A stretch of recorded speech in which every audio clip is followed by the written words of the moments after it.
One. Welcome back, everybody, to Two Guys and a Stack of Comics. My name is Reed. Along with me is Mike. Mike, great to have you back on, sir. I know you've been busy. Always good to talk, and we have a fun one today. A question we see a lot in comments, a lot in other people's videos, and things like that. Why are we still reading modern comics? In that you and I do our fair share of complaining about modern comics. I think we do a lot talking about what's good as well, but there are certainly a lot of folks and a lot of channels and a lot of content out there about how bad modern comics are, how much modern comics suck. And I think even though you and I are not the most negative people, we would say that we do think older comics are better. But we still go to the shops, maybe not once a week anymore, but at least once a month we go in and pick up our respective stacks.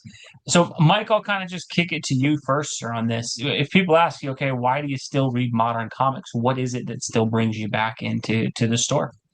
Yeah, the medium, you can't go wrong. It's the perfect medium. You got words and you got pictures. And I think Neil Adams famously said once, it's perfect because you have words and pictures together. You get the best, greatest writer in the business and pair it with the greatest artist in the business, and you have a masterpiece. He said something along those lines. And but it's true. There's nothing more entertaining other than a movie, but Mhm. that's 2 hours of commitment, Yeah. where you can get completely entertained, both visually and mentally with the storyline. The two together are the perfect balance. And when you get a good creative team on a comic book, it is a great adventure. It's a great escape. And, I've just, loved it as a kid. It's interesting now because, these generations, newer generations of folks, have this wonderful long list of movies that they can go to and enjoy these stories that way. But back when I was a kid, the comics were the way. There were no superhero movies. And so to see these fantastic characters that we love so much move around on the page, even though it was static, Carmine Infantino was the master of motion as the Flash artist for all those years. It just really is a wonderful escape. And you can't ignore the fact that, for the most part, until recently, comic book creators were relatively unfettered in things like, business decisions. They were free to create what they wanted to and take these characters into stories that were amazing and wonderful and fanciful and engaging and intriguing. And that still happens today. Case in point, Conan, which is one that you and I both read, Flash Gordon, uh, Oh, the stuff like Geiger, Redcoat, Rook Exodus. Yeah. yes, and you really just are treated to an adventure that's both visual and literary at the same time, and it's just wonderful. The Batman First Night, uh, Yeah. With Dan just Jurgens, right? Yeah. oh my gosh, the artwork on that was incredible, and it was such an intriguing story. It really helps carry the along. It's a symbiotic relationship, kind of like the script writer, the director, and the cinematographer have to work together for a movie. You just have these two parts for the most part, and maybe an editor, although I don't know what editors really do anymore other than proofread. But when you had the greats in the business like Mr. Julie Schwartz, Hmm. um, who really helped plot a lot of the stories of the Silver Age for DC, as well as proofread and everything. But I don't know what the editors do anymore. But basically, it's a two-person show. You get two people together, one writer, and one artist, and then of course the colorist, and you put them together, you get a wonderful, wonderful story. It's both Wonderful visual combination. and literary. Yeah, I think if people ask like why do you still read them, I think like you said, the medium is still perfect in terms of when they get it right. It's probably one of the best forms of entertainment, if not the best form of entertainment, in terms of getting a 10-minute little escape, seeing characters that you love in some of these stories and adventures. And when you get one that hits, like as you mentioned, Conan and Flash Gordon and some of the others, it's still the most entertaining thing. Every new issue of Conan, it's the best 5 to 10 minutes of entertainment I get a month when I read that. As far as it's better than any TV show I'd watch or anything like that. When you get to see that the art form realized, I think for Marvel and DC specifically, I think one of the reasons I still pick those up a lot is while there are some irredeemably bad comics, I think if you go on the rack, probably in the '90s, early 2000s, you probably could pick up 90% of books and you were good. I think now it's probably more close to 25 or 30%, but those 25 to 30% are still really good.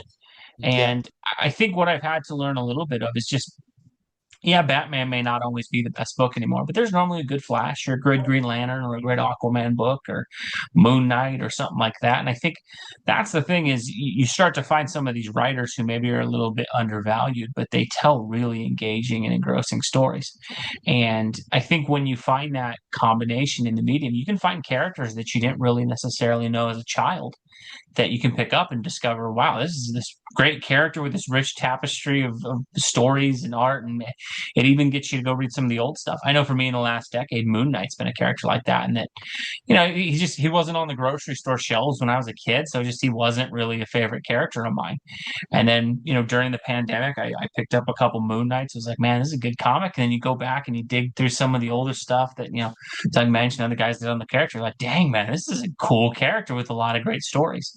And I think that's the magic comic book still has is because there's 60 something years for most of these characters, 80 something in terms of Batman, Superman. When you find a new character, it's kind of cool because you can go back and you have this rich archive of incredible stories to read through. And so I think that just the potential of finding stuff like that is good. And I think, you mentioned Flash Gordon.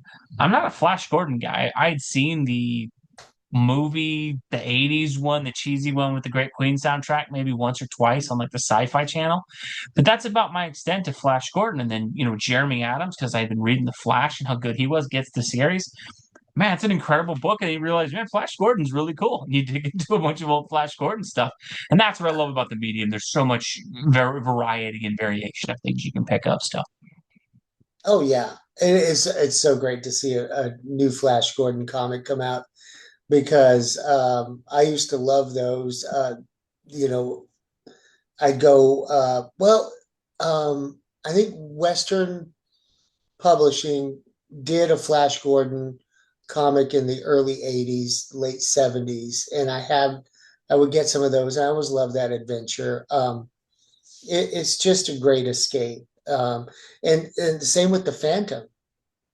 Yeah, no, You know, hopefully we get a good series of that. And I think that's another reason why I still love comic books too, is the creatives, when they get this stuff right, there's a lot of passion from it. I think one of the things that we do way too much of, we focus on the people who stink and we focus on a few books that are higher profile that aren't what they used to be. And I think that's one thing I've had to really adjust as a comic book fan is look, if I want my shelf to just be Spider-Man, Batman, and Wolverine, sadly, because those characters have become so big, there is a little bit too much corporate oversight at times where you can tell it's just let's insert generic storyline 5 into this because they don't want to really take any risks. However, you get a character like Aquaman where they'll take a little more risks. You might really find something great, like Jeff Johns did with the New 52 Aquaman. And so I think that's another part is the negativity piece is so overabundant in so many angles and different things. And you can of course always pull 10 comic books and find the dumbest panel in each one and present it as this is modern comics. But I think overall it's missing the forest for the trees with a lot of it. And then I think overall I'm always amazed that if I find the right books and spend time in the shops and interact with folks, I can always find 5 or 6 good comics each week.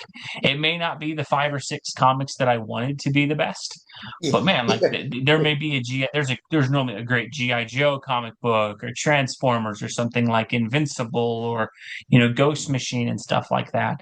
And so I think that's partially why I still read modern comic books is when there's a great creator like Jeremy Adams, when he's on a series, I may not be the biggest Flash guy or the biggest Green Arrow or Green Lantern guy or Aquaman guy. But Jeremy Adams, I'm going to buy his books because that's at least in any way that I can as a consumer send that message that no, this is a creative who knows what he's doing. And so any book he's on, I'm going to support. I think at the same time, what we have a lot of now is I think sometimes we create the problems for comic books that we ask and that we'll ask for change. We'll ask for things to move, but then when they do the change, we complain. And I Yeah. think that's a huge issue in that. And I'm not talking the dumber changes like Spider-Man selling his marriage, but I do think one of the things is I like rewarding when creatives take swings a little bit with the characters and try to change things up. And that we need these characters to evolve. The treadmill type storytelling of superheroes, where it's just hey, every 100 issues we're going to reset Spidey back to the first point. I think that's killing the industry more than anything. And so when creatives do take some of these risks, and Fantastic Four was a comic book recently that did that, where they got Ben Grimm married and they had Ben Grimm adopt kids, and it's a really different story for Ben Grimm now. And in all honesty, I haven't loved everything with that. I love that they took that risk, and I love that it's different and it marks a new chapter. And so that's a comic worth supporting, in my opinion. I think we have not as great a selection anymore, but man, when it still hits, it's still great. And I think know. that still makes the medium there. I think the other part, and ultimately, I mean, you and I have always touched on this. Nostalgia is probably the biggest reason we're back in the shops. But I'll be honest, as a dad, what I'll also say is I do want there to still be good comics and support comics because I want my kids to have comic books. Because Yeah. the craziest thing is, I had I'll just kind of a story of why superheroes are so cool. I had a really crappy day at work a couple weeks ago, and was dreading driving home because I was just in an awful mood, and I don't like being around my kids and my wife when I'm in a bad mood because I don't want them to be influenced by that at all. And so I run in the door and I'm like, man, I got to put on the act. And my little 3-year-old greets me with red Hulk gloves and is hitting me, going Hulk smash, and it's just you see instantly everything went away, and it's that Yeah. connection point to seeing this great character and what it does for kids and the imagination that's there. And I'll always root for an industry that has the power to do that. I wish they'd change some of the things they're doing, but I'm sure you've had moments like that too, where it's just like for a few minutes when you connect with your kids on these heroes at times, it's like, man, that is why this is still one of the best Amazing. industries in the world. Absolutely. Even with my teenager, when things are Yeah. rough, we can always talk about superheroes and monsters. Yeah. And it always gives us a connecting point. So, No, absolutely. uh, always something there for it. But let us know why are you guys still reading superhero comics if you are? If you're not, what do you miss about reading superhero comics, and what do you wish they would do that would get you back as a reader? Whether you agree with us or disagree with us, folks, we always enjoy seeing comments and engagement from you guys down below. Thank you as always for watching. God bless you. We will catch you in our next video, folks. Thanks, everybody.